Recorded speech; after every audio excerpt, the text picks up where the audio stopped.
Hey viewer, I'm back again. You may know about the free camera discoveries in Epic Mickey video that I made. If you haven't seen that, I would recommend watching it before continuing this video, because I'll be referencing parts of the first video throughout this one. After uploading free camera discoveries in Epic Mickey, I began to realize that I had forgotten some things in the video, or became aware of free camera discoveries I hadn't previously known. So here's what this video is going to feature. Things I forgot to include in the first video, new discoveries other people have made since the upload of the first video, things that I thought weren't worth including in the first video, or suggestions from comments or messages I've received. Now that you know what you're getting into, let's start the video. First I will explore Dark Beauty Castle. After defeating the Mad Doctor's mechanical arm, I found the statue of Oswald. I moved the camera through it and discovered that there was an empty room behind it.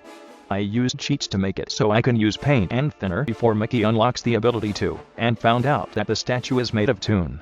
Maybe at one point the player was allowed to use paint and thinner in this area and thin out the statue to find something behind it, but all there is now is empty space. This next discovery doesn't involve free camera, but I was interested by it nonetheless. Using the cheat to get paint and thinner early, I thinned out this painting of Oswald. You may recognize this spot as the place where you activate the machine that drains the thinner near the end of the game, but the machine isn't here during your first visit. Anyway, I used another cheat to get over to this specific spot above the thinner, and the camera played a short animation showcasing the stairs. This animation isn't used anywhere else in the game, and it might have been accidentally left over from developers after meaning to delete it. I believe they would want to delete it to keep the player moving and not have them stop for the camera animation. Whether or not this is a free camera discovery, it's still fascinating to me. If you've ever played this game, chances are you've encountered Gremlin Calvin stuck in a cage on the catapult. The player can save him, but most players choose to launch him from the catapult. But I won't judge. So where does Gremlin Calvin end up when he gets launched? Well, that's what I'm going to discuss. I launched Gremlin Calvin, and slowed the game down to make it easier to catch up to him, and oh, he just disappears. It seems not even Gus knows where he went. I wonder where he ended up.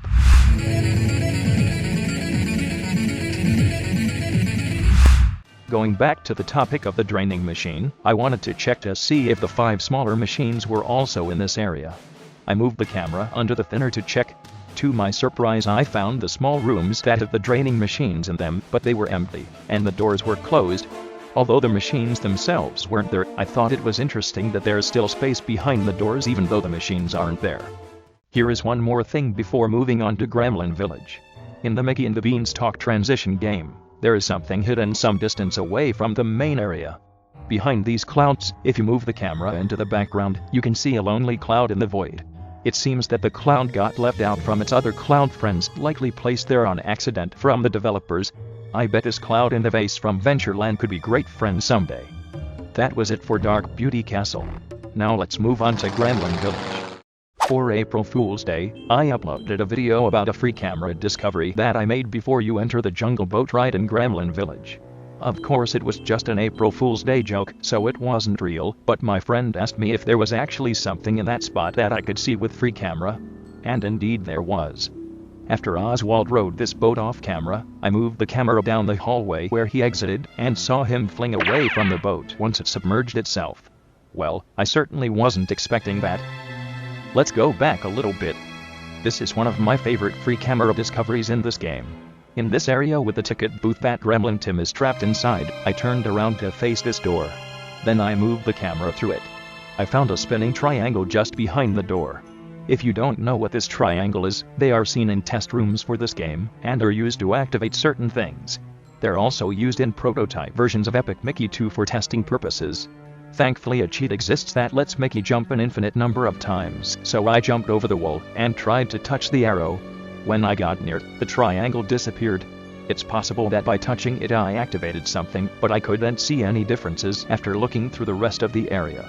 It's still very interesting though, and the fact that it has code to disappear when touching Mickey makes it even more cool. Did you know that the bottoms of the boats in the jungle boat ride are textured?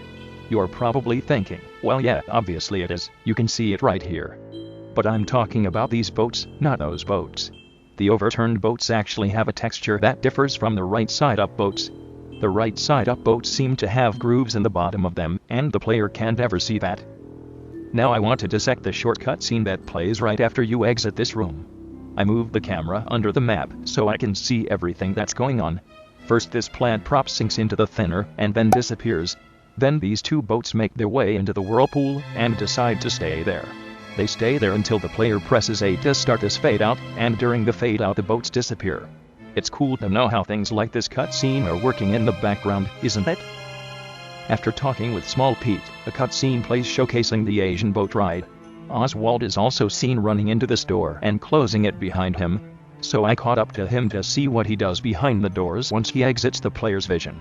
And it turns out that he just walks around aimlessly until the player closes the text box. I feel like a cameraman for National Geographic recording a rabbit in its den. The fire bridge is also sitting beneath the thinner waiting for me to raise it. It looks like its back is broken though. In the world of Gremlins, you probably know that you can enter the Gremlins' houses. In the first video, I claimed that the Tortuga prison and the room with Gilda's ex are the only interiors in the game that keep the main area loaded when Mickey is inside of them. Now that I'm talking about it in this video, you can probably guess that I was wrong. The area where you enter the Gremlin houses from stay loaded when Mickey is inside the house too. Thankfully free camera exists, and I'm allowed to demonstrate that. There's also a trick that glitches the camera in a way that allows the player to see the main world from inside the house, but I'm not sure how to replicate it. In the Clock Cleaners 2 transition game, there is something unique about this hole in the floor right here. Just below the hole, there is a dark wooden panel. The other hole in this level doesn't have this panel, which is a bit strange. It also can only be seen from one side. Alright, let's move on to my favorite boss in the game, which is the Clock Tower boss fight. Here's something very interesting that I forgot to put in the first video. It can't be seen with free camera because of the way that things are loaded into view in this game, which I explained in the first video. Coincidentally I explained it at the Clock Tower boss fight too. So I need to use the infinite jump cheat to be able to see it. By now you are probably waiting for me to just show the darn thing already, but first I want you to be able to guess what it is. I'll give you a few seconds to guess.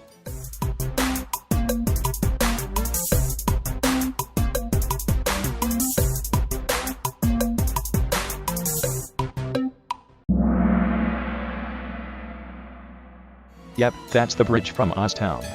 I don't know what it's doing here, and I couldn't even guess why it's there, but it's still super cool to me. Sometimes there are details in video games that you never notice unless you pay close attention to the game. An example of this is that these clouds and the sun bounce when the clock tower slams his fists on the ground. Sometimes finding little details like that make you appreciate a game a little more. Here's a trick that game developers use to create an illusion of depth. On the clock tower's arm sockets, there is a black cube. This cube is there so it looks dark, therefore creating that illusion of depth. I have to say, that's a pretty neat trick. Nice job, developers.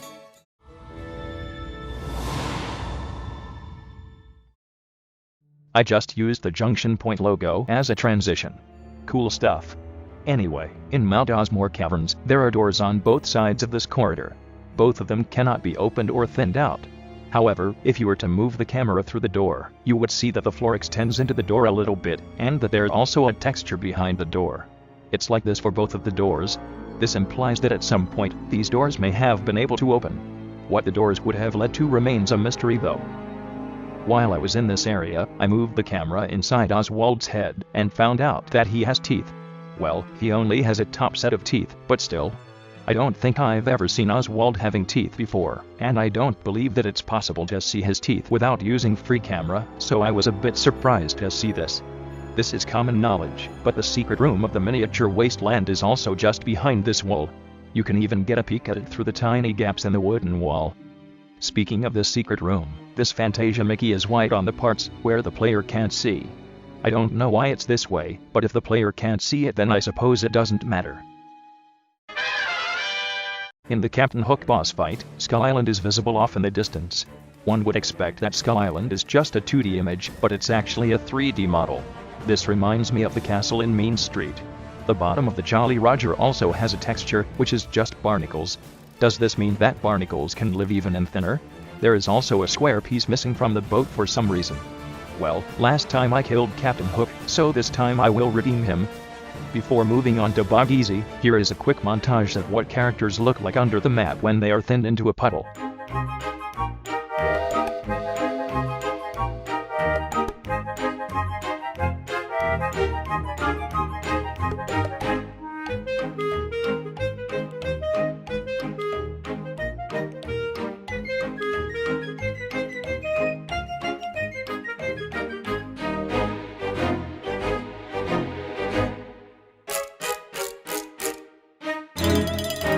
Alright, let's move on, because this is actually kind of terrifying.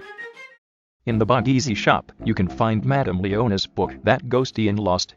That in itself isn't interesting, but what is interesting is that behind the wall there is a duplicate of the book. This is very similar to the duplicate of Lewis's Badge of Courage that I talked about in the last video. Deja vu. Let's skip ahead to the Battle of Bug Easy near the end of the game. Next to Lewis's shack, there are 3 trees lined up out of the player's sight. It kind of looks like a lineup for a very small army. Maybe these trees just decided to branch off from the others. Anyway, these trees only show up during Visit 3 of Bug Easy, which only adds to the mystery of their presence. Or presences. I don't know which word to use. In the first Mad Doctor transition game, there's something very interesting. Actually, there's lots of things that are interesting. Just behind the wall where the player can't see, there is enough cubes to make Minecraft jealous. In the first video I found a white developer cube in Tomorrow Square, but in this transition game all of the developer cubes are black, which I suppose is neat. I'm not sure exactly why these cubes are here, or why there is so many of them, but I assume they are there for triggering events in the level. Moving on to another transition game. Here's something unique about the undoubtedly coolest transition games in the Epic Mickey franchise, which is Fantasia. All 4 of these transition games are unique to the other transition games because the Fantasia ones keep the skybox from Dark Beauty Castle loaded. For example, the Through the Mirror transition game has a black void like most others. But the Fantasia ones do not have that black void. Well, that's it for part 2 of Free Camera Discoveries in Epic Mickey. And before you comment about a part 3, unfortunately I don't think it's very likely that a 3rd part will happen. Either way, I still thank you for watching this video to the end. According to statistics, when a video asks the viewer to subscribe, the viewer is more likely to subscribe than if the video did not ask. So if you believe in statistics, then subscribe to my channel, because more Epic Mickey content will be uploaded to this channel. See you again soon.